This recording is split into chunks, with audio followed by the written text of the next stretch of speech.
good to be back here again with Crash Out Chronicles and an episode here with a really fascinating journalist. I'm really glad to link up with for this episode.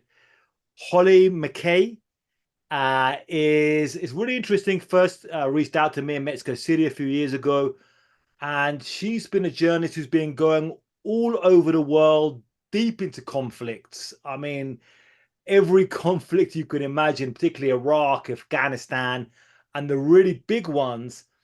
And she's kind of done this a little bit outside of a lot of the typical mainstream media, if that's fair to say. A bit of different perspectives, not just the regular kind of BBC, crowd, a bit different. So fascinating stuff. We're going to talk, we could talk about so many things. We're going to talk about Afghanistan and opium, meaning also opium heroin, Taliban, and this is a bit, and Holly was on the ground in Afghanistan for a lot of this. But also, you can check out some of her stuff. I'll put the links below. Got a great Substack called Dispatches. Really prolific writing. Amazing how prolific you are, Holly. I looked up, you had like 4 books out. Is that correct? Yeah, I think you're right. 4 books, I've lost count too. So always working on a book. I think you can relate when you're a writer. You have so many ideas and you're always just working on something. And sometimes it doesn't always see the light of day, but I'm always working on a book in my head. Okay. Holly, originally from Australia, to say anyone, everyone always goes, where's my funny accent from? And great to have somebody else with a unorthodox accent in the game here. So look, let's get it right into it, Holly. So first of all, just before tell us a little bit about the time you spent in Afghanistan, because I understand you've been there, with the Allied occupation, post, in Taliban ruled Afghanistan, all kinds of stuff. So tell me a little bit about your experience covering Afghanistan. Yeah, Afghanistan, very close to my heart. So I spent quite a bit of time sort of going in and out for stretches during the US occupation there.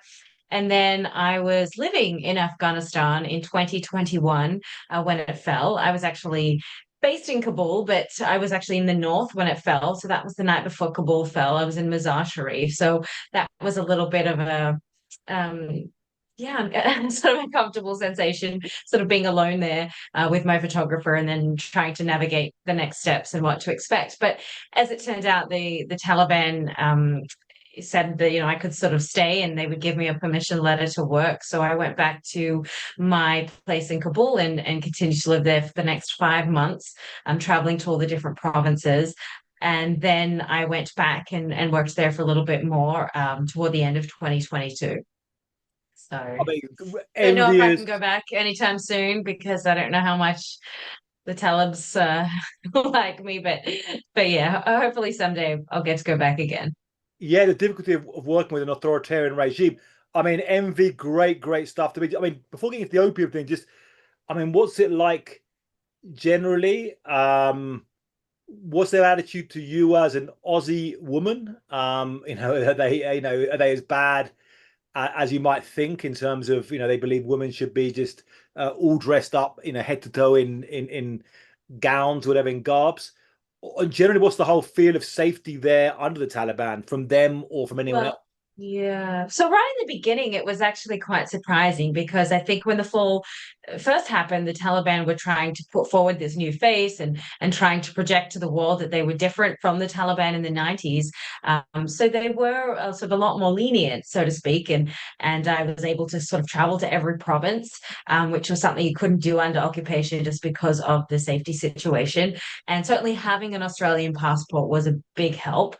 For example, I remember one time we sort of walked up to a suicide bombing school and knocked on the door, and they had said when we told them we were Australian that we could come in and kind of made reference to the fact, well, if you're American, we would have just shot you. So I certainly felt safer being Australian. I think that was a big help. But I did notice sort of throughout my time there, and especially on my last trip there, that it did become much harder as a woman. I was being stopped a lot more at checkpoints. I was being refused sort of interviews a lot more, and things had definitely shifted from that sort of first 1 month honeymoon period after the fall, when I think the Taliban basically just gave up on trying to get positive coverage for themselves, and were just slowly etching back to their old ways. So go back a bit to some of the coverage during the Allied occupation. I mean, that how was that? You were also out in the field covering the insurgency then, and how was that? And did you see this kind of did you predict this would happen? This pretty undignified American Allied pullout of Afghanistan and Taliban takeover? Yeah, well, I don't know if anyone could predict how awful the American withdrawal was, but I certainly could predict that Taliban were sort of eventually going to be able to come back to that. I didn't expect it to happen as quickly as it did, but I certainly, you got a very strong sense that as much as we were being told the Afghan military were able to fight on its own, I think that it became very apparent to anybody there that that was not the case. And I really say that the root cause of that was corruption. There was this incredible systemic corruption that existed in Afghanistan, where basically the US injected so much cash into the country, they didn't know what to do with it. And that was a really big reason for why I believe that it fell. If you're paying millions of dollars for a road, and whoever has that contract has been able to get that contract through Air Connection, and then they're basically taking 90% of it, and then 10% is going to really cheap labor and cheap materials. And then, of course, the road is ruined, in a couple of weeks. So that's just what you see. And eventually, I think when corruption is that systemic, and you're a poor farmer and you're having to pay bribes at checkpoints and bribes everywhere you go, that pushes you toward the enemy. If the Taliban or whoever is going to come in and say, we're going to put a stop to this, this isn't going to happen, and you're so angry about what you're seeing, you're eventually going to go with that side. And so there really was no functioning government. It was just a total racket, and the US knew that, but didn't do anything about it. So talking about that, about the US, you know, being complicit or lying to the American people about this, and not just the US, because the Brits, were there as well, and the whole Allied forces. Um, did you get a sense of how bad opium production, heroin production was from Afghanistan under Allied occupation? Because for me, it's mind blowing, and it's kind of story which kind of goes, but it hasn't been made big enough that we ran this country for a generation, and it was the biggest heroin producer in the world. So how did that add up, and what did that look like on the ground? Did you see that? Did you see the Yeah. opium? Was it easy to find, or how obvious was it about the opium and heroin production out of Afghanistan? Yeah, I mean, it was very blatant to sort of find, and the US spent, I think, upwards of $9 billion trying to eradicate it. And yet, it was in very Helmand province, clear as day. There was the poppy, and that was funding the Taliban essentially. So, just to sort of back up a little bit, the US, it's sort of even questionable why they were so invested in eradicating poppies when they were there to eradicate terrorism. But that's another discussion. But you just saw these kind of not very well thought out use of taxpayer dollars. I'll give you an example. There was one, I believe it was called Operation Riverdance, and it was started in 2006. And it was where the US was essentially sort of paying locals to, in very primitive means, on tractors, getting out there and eradicating the poppies. But what you saw with that was that if you had political connections or you were a warlord, then your poppies were going to be saved. But if you had an enemy over here, then someone was going to go and kill those crops. And so it just became this again, another tool for corruption and another absolutely failing project. But we had our military leaders coming out and telling us how successful it was. And then behind the scenes, going back and saying that this was a total failure. And it was a total failure because Afghanistan continued to produce 90%, of the world's heroin. And the rule, I think, with the Taliban was that as long as it didn't impact Afghans, they were happy to see it exported into other countries. So they were happy for it to go and flood Europe or wherever else, and they were happy to take that money, and that wasn't considered haram to them. But selling inside Afghanistan was, and that is really where the Taliban, I guess, when they came in initially, sort of drew the line, where they allowed the cultivation to continue, providing that it was focused on exportation and not on selling to Afghans. But there has long been a huge addiction problem in Afghanistan, and that too is extremely blatant. I mean, you would just walk down the street, under the bridge, there would be clusters of addicts in the streets. I went to a prison where they were rounding up addicts because they didn't have rehabilitation centers after the fall, and were putting children sort of as young as 12 or 13 who had become addicted.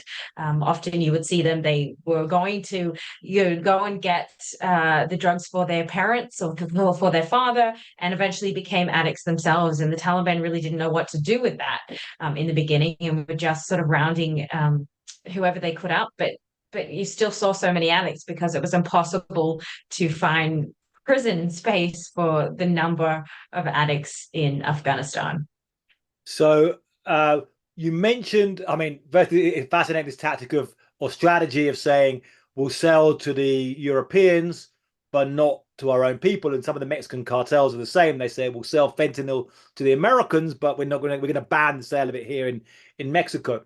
But you mentioned that the Taliban themselves were using the money of heroin trafficking for their insurgency.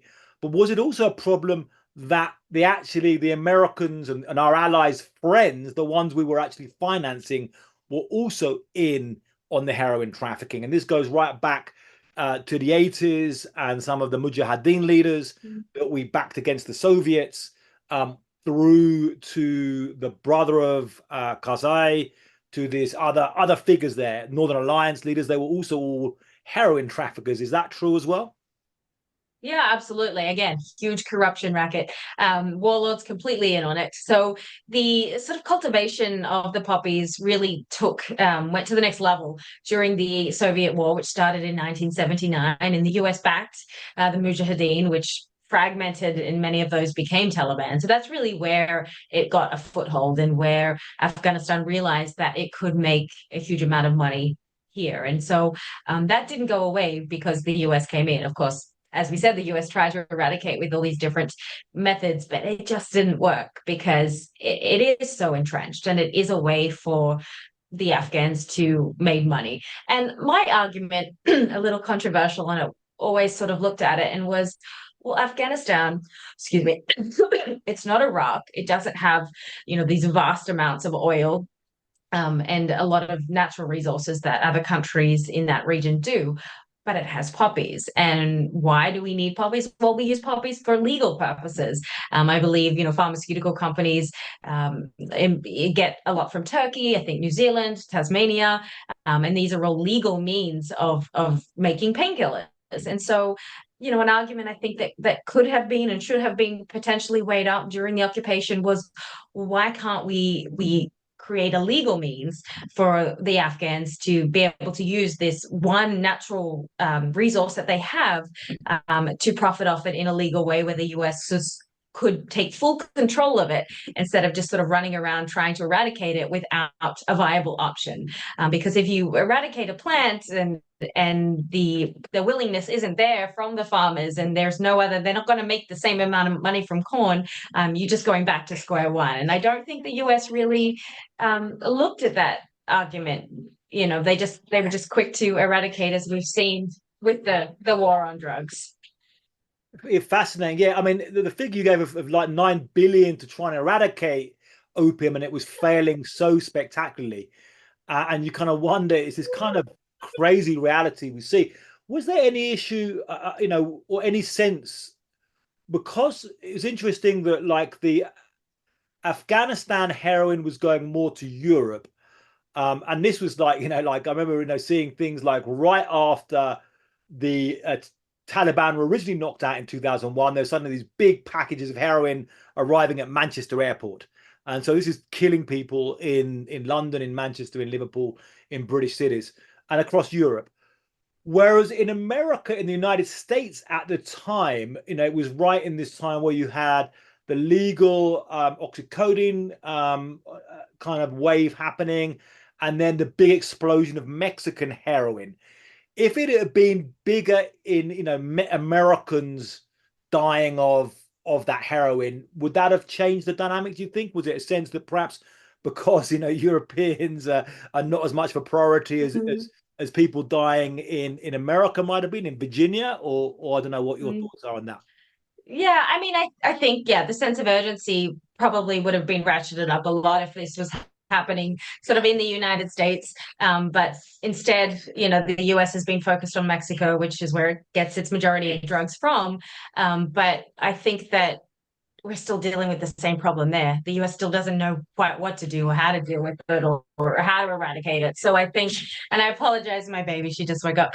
Um, but I think that we're dealing, in Afghanistan, yeah, because the urgency wasn't there, but I still think that the effort was there. It was just terribly placed.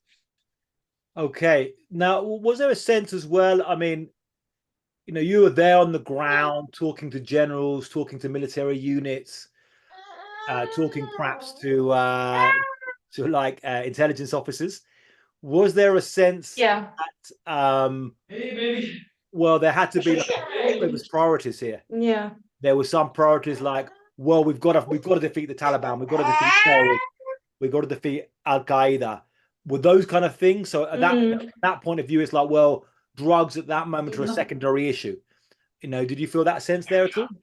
I mean, the first priority had to have been on, I guess, fighting terrorism, and drugs certainly weren't on par with that. Um, but at the same time, I do think that it was a big priority. I think the way that the US viewed it was that it was funding, I guess, a lot of the operations, and they wanted to sort of cut off the funding source. And so it did become, as I said, $9 billion was spent, on this eradication process. So I do think it was taken seriously. And I guess on the flip side, the question is, why was it taken that seriously when it wasn't necessarily central to the mission of being there? Okay, so now we get this Taliban takeover, an incredible historical episode. Remind me, were you actually in Afghanistan during the takeover? There was, yes, Wow, yes. well, It was that's in the north, yeah. okay. Just still talk a little bit through that. I mean, what were those days like? I mean, what a Yeah, I think, it's like being the fall of Saigon, the fall of Kabul. What was that yeah. like? I just think, I mean, it was very disconcerting. As I said, I was in the north, so it's a little bit um, away from the airport chaos that was happening, but it was just disconcerting in the sense that you didn't know what to expect. You didn't know how they would treat a woman, or a journalist, a foreigner, all these things. And so there was just a lot of unknowns. And so there was a lot of just uncertainty in the beginning, just that sort of sick feeling that you get where you're like, oh, I don't, what do I do? Do I try to leave? Do I try to, escape? There really wasn't a way out. And so in the end, I ended up having to connect with someone to talk to the Taliban, and let them know that I was there, and they came to where I was sort of staying, and I got into their car and just, had to hope for the best. And again, that's when they were trying to put their best foot forward. And so the response was quite surprising. It wasn't, yeah, it wasn't what I expected. And yeah, I mean, just to reiterate, Taliban isn't ISIS. Had it been ISIS, they certainly wouldn't have taken as kindly to me. But at that stage, the Taliban was trying to project a different image.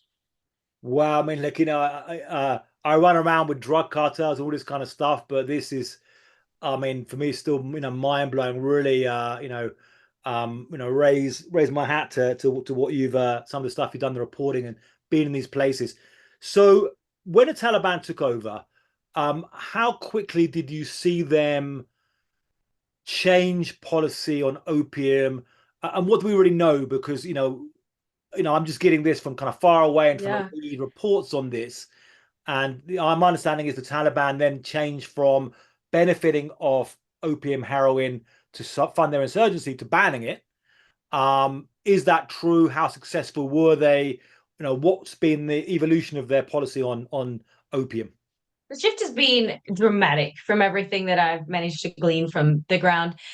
So again, to back up a little bit, when the Taliban came to power in the 90s, they basically banned, I think it was in 2000, that they sort of officially banned opium, not the exportation, but of any sort of a production or selling to the Afghans. So it wasn't a complete ban.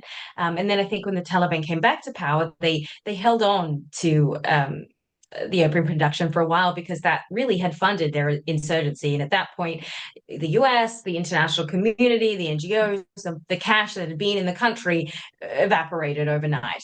So I think they held on to it because that was still a reliable revenue source for them while they were trying to get their footing as this new government. And then in the ensuing months, they sort of set up different taxes, were able to kind of find different ways of getting money, and they, I guess, decided that the opium production was running counter to their values. And so there was a lot of back and forth in the beginning. I remember meeting with the ministry involved in narcotics in 2022, and they were still kind of saying, well, maybe there's a potential that we can find a way to continue or legalize. And so there was I think, a real willingness. But when the supreme leader came down and basically said, no, we're going to instigate this all-out ban, and again, this is an authoritarian country, so whatever the supreme leader says goes. And he went a step further than 2000, where he also sort of banned the exporting of it as well. And that was completely new. And it seemed, from everything I've gleaned, that policy has remained. And I believe production has dropped something like 90% in Afghanistan. And the US officials have even kind of used that in their talks with the Taliban in Doha to sort of praise them for that. So the eradication to date, and everything that the UN Office of Crime and Drugs have found is said that this is a policy that they are sticking to, and that a lot of these farmers are now kind of looking for alternative means. But it is a double-edged sword again, because if you have huge swaths of the population, including the Taliban, I remember the Taliban themselves were the ones that were taking me on this tour through Helmand province, showing me their own crops. And so they were very openly invested in it. So, but when you have huge swaths of the population, and these are very poor families in rural areas that now sort of have nothing, that's also where you run that risk of eventually instigating a form of armed conflict. When people are sort of pushed to the brink enough, they will look for another way to fight back. And so that's something that I think has to be considered in terms of stability. It's fascinating that the Taliban, a completely different mindset from Western countries, and it's like, okay, we're just going to kill this, even though it's like a huge percentage of our economy. And this is, I guess, in their mind, our values are more important than what money this brings in. We're just gonna, we can handle, malnutrition. We're just gonna like kill this. Now, was that enforced? I mean, were they executing people who were still trying to grow opium, sell heroin during this time, as far as you know? I don't know. Wouldn't be able to verify executions, but certainly jailing or imprisoning anyone that was running afoul to their laws. Once the laws have been laid down, that's sort of it. And when I was there, I met with a lot of farmers, and this was before the all-out ban came in place. And they basically said, if that's what it comes to, if this happens, then we have to follow it. We have to find other means to make money. But certainly in a country like that is easier said than done. But I do believe, yes, that the Taliban has been very strict on implementing this all-out ban. Not to say that there aren't, corruption within the ranks of the Talibs, or that there aren't politically connected people that are still profiting off it. And there certainly, I think, is still a small amount of exporting happening. But again, something sort of up to 85 to 90% were the figures that I read in terms of how much it has dropped over the past year. But like anything, I think this is really interesting. Just because the supply there drops, the demand doesn't drop. So there's always going to be another country that swoops in to sort of take advantage of that vacuum. And I believe that in this case, it's Myanmar or Burma, which has now sort of producing 90% more than it has in previous years. So really, it's taken the helm from Afghanistan as being the world's leading opium producer. Back to the Golden Triangle, which was the big producer before, and also then during the Vietnam War, happens to be where these wars are, where this big production happens, and it's now bouncing back there. Now, I mean, this ban, I mean, effectively knocking down 85-90% of the drug industry is a big achievement, if you want to call it that. I mean, is your sense in Taliban ruled Afghanistan, you do what the government says? I mean, is it a sense it's much more powerful than if you're in, I don't know, England right now? You don't, the government says something, Right, no one right. really Yeah, cares. you do because the stakes are high.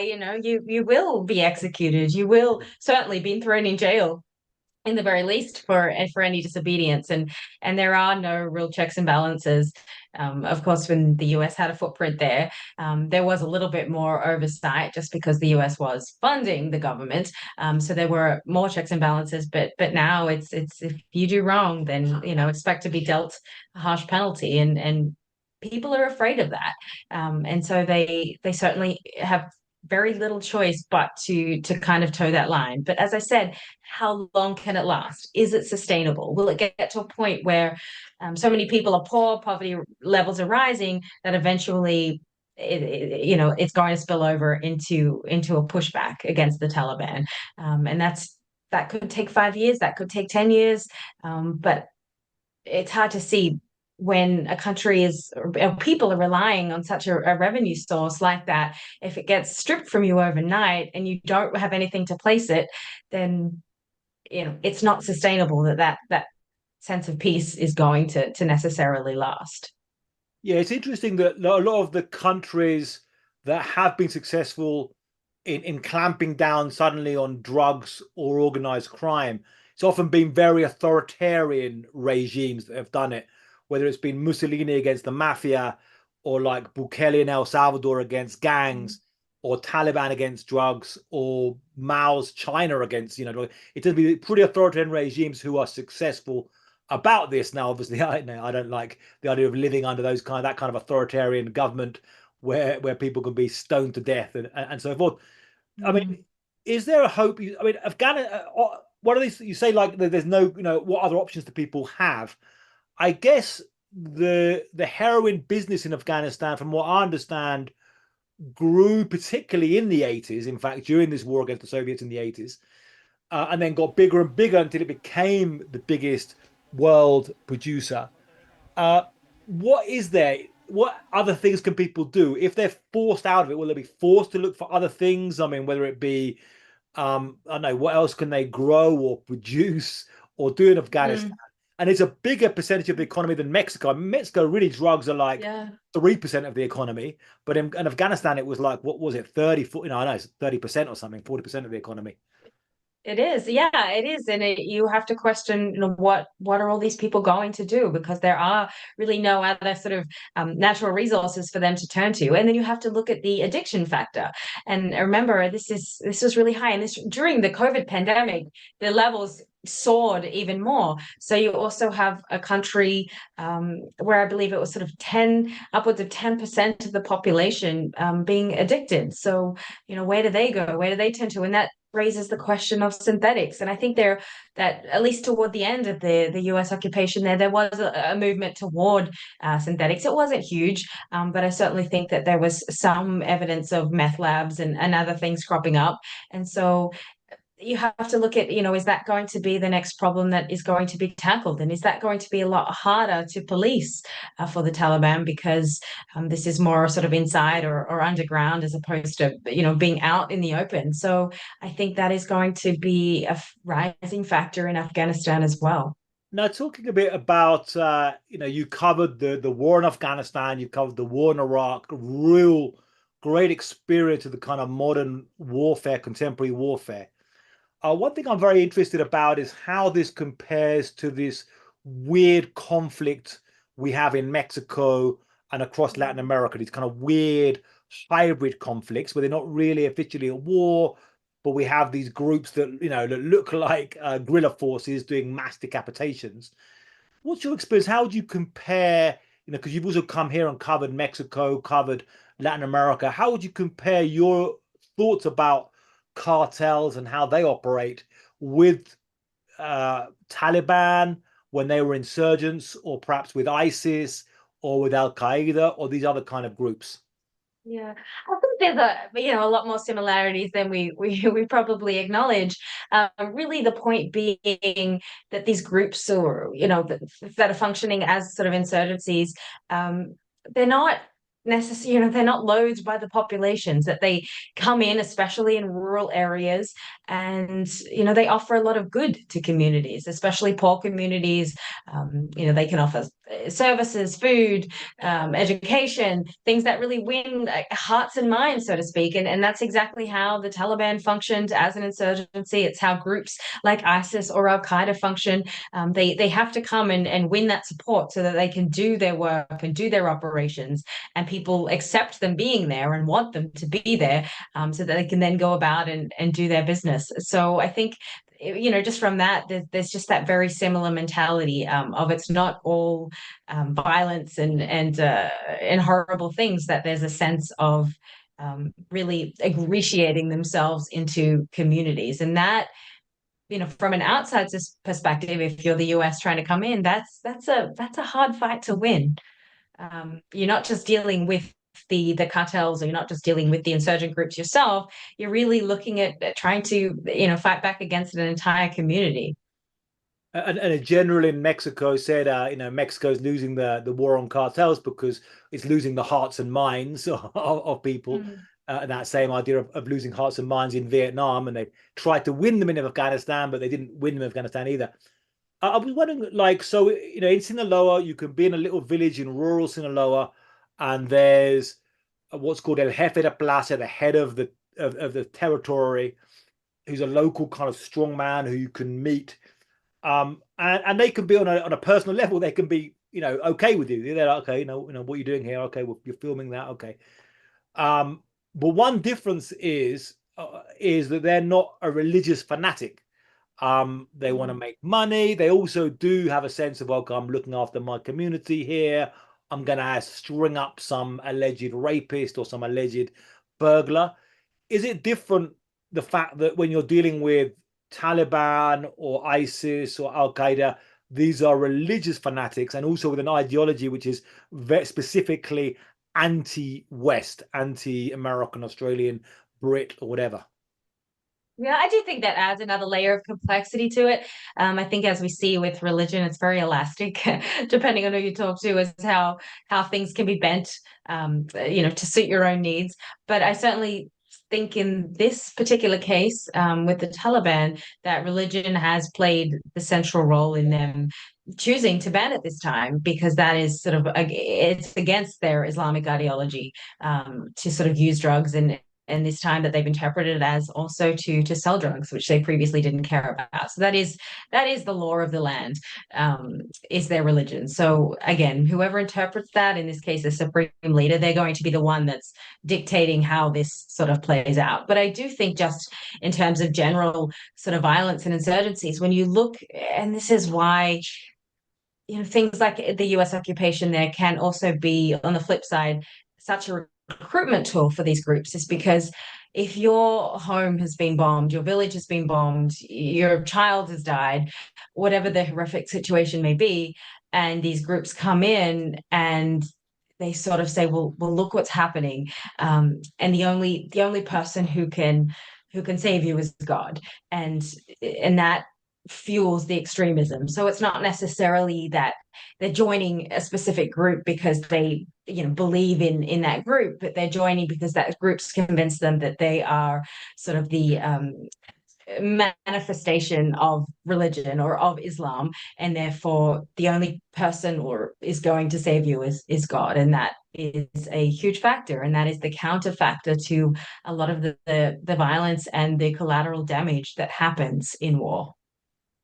uh, we got this sense a bit. I mean, you're covering a very important historic chapter in call it the war on terror, but in some ways it's a battle between Western states and political Islam. Might be a better kind of, perhaps a better description. Mm. Even more complicated than that. But we kind of had a sense that we'd won, and that after 9/11, you had Osama bin Laden being killed, and then ISIS rising up and being destroyed, and a kind of reduction in terror attacks in Europe and the United States.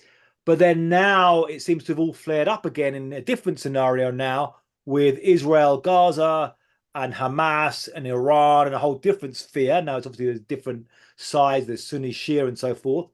What are your thoughts generally after being kind of a veteran journalist covering these wars? Was this just simply kind of a chapter and we're on to the next chapter, or do you feel the worst is over?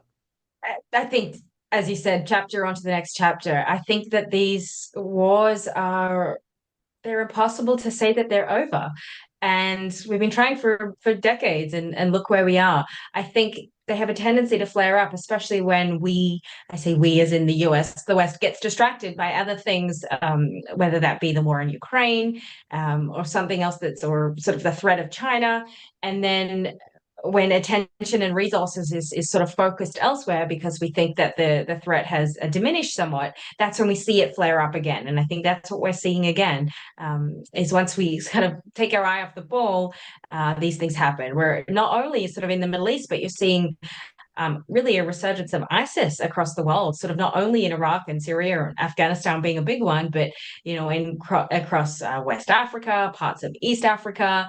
They've really got a foothold in parts of Asia, and we saw that sort of recently in the United States with the arrest of, I think it was 8 Tajik nationals that came from the southern border and were believed to be affiliated with ISIS and planning. So it's definitely still a huge national security threat. And even though it doesn't always make the headlines, it's certainly all there. And I do think that we will be continuing to battle with that. And of course, the war in Gaza is also another huge recruiter.